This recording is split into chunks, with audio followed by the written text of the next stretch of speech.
ನಾಗಮಂಗಲದ ನಂತರ ಮತ್ತೊಂದು ಗಲಭೆ ಪ್ರಕರಣ ಆಗಿರುವುದು ದಾವಣಗೆರೆಯಲ್ಲಿ ಗಣೇಶೋತ್ಸವ ಸಂದರ್ಭದಲ್ಲಿ ಮೆರವಣಿಗೆಯನ್ನು ಮಾಡುವಂತ ಸಂದರ್ಭದಲ್ಲಿ ಕಲ್ಲು ತೂರಾಟವನ್ನ ಮಾಡಿದ್ದಾರೆ. ಈ ಸಂದರ್ಭದಲ್ಲಿ ಅನೇಕ ಸಾರ್ವಜನಿಕ ಮನೆಗಳ ಮೇಲೂ ಕೂಡ ಕಲ್ಲು ತೂರಾಟವನ್ನ ಮಾಡಲಾಗಿದೆ.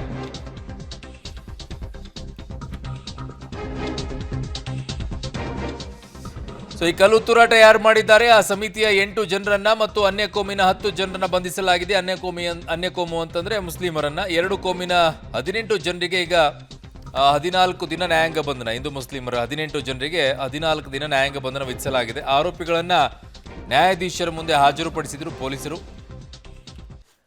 ಆನೆಕೊಂಡ ಮತ್ತು ಬೆತ್ತೂರು ರಸ್ತೆ, ಜಂಬೂ ಬಜಾರ್ ರಸ್ತೆ, ಮಟ್ಟಿಕಲ್ಲು, ಇಮಾಮ್ ನಗರ, ಅರಳಿಮರ ಸರ್ಕಲ್ಲು, ಕೆಆರ್ ರಸ್ತೆ, ಹಂಸಭಾವಿ ಸರ್ಕಲ್ ಸೇರಿದಂತೆ ಹಲವೆಡೆ ಕಲ್ಲು ತೂರಾಟ ನಡೆದಿತ್ತು. ಆ ನಿಟ್ಟಿನಲ್ಲಿ ಈಗ 2 ಕೋಮಿನ 18 ಜನರಿಗೆ 14 ದಿನ ನ್ಯಾಯಾಂಗ ಬಂಧನವನ್ನ ವಿಧಿಸಲಾಗಿದೆ. ನನ್ನ ಸಹೋದ್ಯೋಗಿ ಈಗ ಪುನೀತ್ ಆಪ್ತಿ ನನ್ನೊಂದಿಗೆ ಸಂಪರ್ಕಕ್ಕೆ ಸಿಗ್ತಾ ಇದ್ದಾರೆ. ಪುನೀತ್, ನಾಗಮಂಗಲದಲ್ಲಿ ಇದೇ ರೀತಿಯಾಗಿ ಅರೆಸ್ಟ್ ಮಾಡ್ಕೊಂಡು ಹೋದಂಥ ಸಂದರ್ಭದಲ್ಲಿ ಅದು ಕೂಡ ರಾಜಕೀಯವಾಗಿ ಟೀಕೆಗಳಿಗೆ ಗುರಿಯಾಗಿತ್ತು, ಅನೇಕ ಪ್ರಶ್ನೆಗಳಿಗೆ ಹುಟ್ಟುವ ರೀತಿಯಲ್ಲಿ ಮಾಡಿತ್ತು. ಯಾರು ಗಣೇಶವನ್ನ ಕೂರಿಸಿದ್ರು ಅವರನ್ನೇ A1 ಇಂದ A23ವರೆಗೂ ಕೂಡ, ಆರೋಪಿ 23ವರೆಗೂ ಕೂಡ ಮೊದಲನೇದಾಗಿ ಗಣೇಶ ಕೂರಿಸುವಂಥವ್ರನ್ನೇ ಹಾಕಿದ್ರು. ಅದಾದ ನಂತರ ಉಳಿದವರ ಮೇಲೆ ಎಲ್ಲ ಕೇಸ್ಗಳು ದಾಖಲಾಗಿತ್ತು. ಇಲ್ಲಿ ಯಾವ ರೀತಿಯಾಗಿ ಕೇಸ್ಗಳನ್ನು ದಾಖಲಾಗಿದೆ? A1 ಯಾರಿದ್ದಾರೆ? ಖಂಡಿತವಾಗ್ಲೂ ಅರುಣ್, ದಾವಣಗೆರೆ ಬೇತೂರು ರಸ್ತೆಯಲ್ಲಿ ಗಣೇಶ ಮೆರವಣಿಗೆ ಮೇಲೆ ಕಲ್ಲು ತೂರಾಟ ಪ್ರಕರಣ ಸಂಬಂಧಿಸಿದಂತೆ ಈಗಾಗಲೇ 18 ಜನರನ್ನ ನ್ಯಾಯಾಂಗ ಬಂಧನಕ್ಕೆ ಒಪ್ಪಿಸಿರುವಂಥದ್ದು. ಅದರಲ್ಲಿ 8 ಜನ ಗಣೇಶ ಪ್ರತಿಷ್ಠಾಪನೆ ಮಾಡಿದಂತಹ ಸಮಿತಿಯವರೇ ಇರುವಂಥ ಹಿನ್ನೆಲೆಯಲ್ಲಿ ಸಾಕಷ್ಟು ಒಂದು ಅನುಮಾನ ಕೂಡ ವ್ಯಕ್ತ ಆಗ್ತಾ ಇರುವಂಥದ್ದು. ಒಂದು ಕಡೆ A1, A2, A3, A4, A8ವರೆಗೂ ಅವರೇ ಇದ್ದಾರೆ ಅನ್ನುವಂಥದ್ದು ಇನ್ನೂ ಕೂಡ ಲಭ್ಯ ಆಗ್ತಿಲ್ಲ.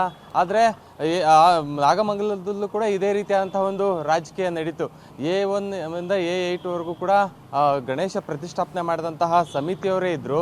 ಆದರೆ ಇಲ್ಲಿ ದಾವಣಗೆರೆಯಲ್ಲೂ ಕೂಡ ಯಾರು ಕಲ್ಲು ತೂರಾಟ ಮಾಡಿದ್ರು ಅವ್ರನ್ನ A1 ಮಾಡಿದ್ದಾರೆ ಅನ್ನುವಂತಹ ಮಾಹಿತಿ ಕೂಡ ಇರುವಂಥ ಹಿನ್ನೆಲೆಯಲ್ಲಿ ಯಾವುದೇ ರಾಜಕೀಯ ನಡೆದಿಲ್ಲ ಅನ್ನುವಂಥ ಮಾಹಿತಿ ಕೂಡ ಇರುವಂಥದ್ದು. ಪ್ರಮುಖವಾಗಿ ಈಗಾಗಲೇ 14 ದಿನಗಳ ಕಾಲ ಒಂದು ನ್ಯಾಯಾಂಗ ಬಂಧನಕ್ಕೆ ಇಟ್ಟಿರುವಂಥದ್ದು. ಮತ್ತು ಜಡ್ಜ್ ಆದಂತಹ ಪ್ರಶಾಂತ್ ಅವರ ಮುಂದೆ ಹಾಜರುಪಡಿಸಿ ಅವ್ರನ್ನ ಕರೆದೊಯ್ದಿರುವಂಥದ್ದು. ಪ್ರಮುಖವಾಗಿ ಇನ್ನೂ 2 FIR ಕೂಡ ಬಸವನಗರ ಪೊಲೀಸ್ ಠಾಣೆಯಲ್ಲೂ ಕೂಡ ಇನ್ನೂ 2 FIR ಕೂಡ ದಾಖಲಾಗಿದೆ. ಯಾಕಂತೇಳಿದ್ರೆ ಅಲ್ಲಿ ಸಾರ್ವಜನಿಕ ಆಸ್ತಿ ಪಾಸ್ತಿ ನಷ್ಟ ಆಗಿರ್ಬೋದು, ಮತ್ತು ಜನರ ಮೇಲೆ ಕಲ್ಲು ತೂರಾಟ ಆಗಿರ್ಬೋದು, ಎಲ್ಲವೂ ಸೇರಿಸಿ 2 FIR ಮಾಡಿದರೆ ಒಟ್ಟು 30ಕ್ಕೂ ಹೆಚ್ಚು ಜನರನ್ನ ಈಗಾಗಲೇ ವಶಕ್ಕೆ ಪಡೆದಿರುವಂಥದ್ದು.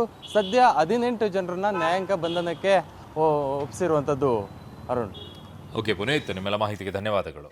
ಸೊ ಆ ದೃಶ್ಯವನ್ನು ನೋಡ್ತಾ ಇದ್ದೀರಾ. 18 ಆರೋಪಿಗಳನ್ನು ಈಗ ಕೋರ್ಟ್ನ ಬಳಿ ನ್ಯಾಯಾಧೀಶರ ಬಳಿ ಈಗ ಕರೆದುಕೊಂಡು ಬಂದಂಥ ಸಂದರ್ಭದ ದೃಶ್ಯಾವಳಿಗಳಿವು. ನ್ಯಾಯಾಧೀಶರ ಬಳಿ ಕರ್ಕೊಂಡು ಹೋಗಿದ್ದಾರೆ. ಅಲ್ಲಿ ಹೋದ ನಂತರ ಅವ್ರನ್ನ 14 ದಿನಗಳವರೆಗೂ ಕೂಡ ನ್ಯಾಯಾಂಗ ಬಂಧನಕ್ಕೆ ವಿಧಿಸಿದ್ದಾರೆ.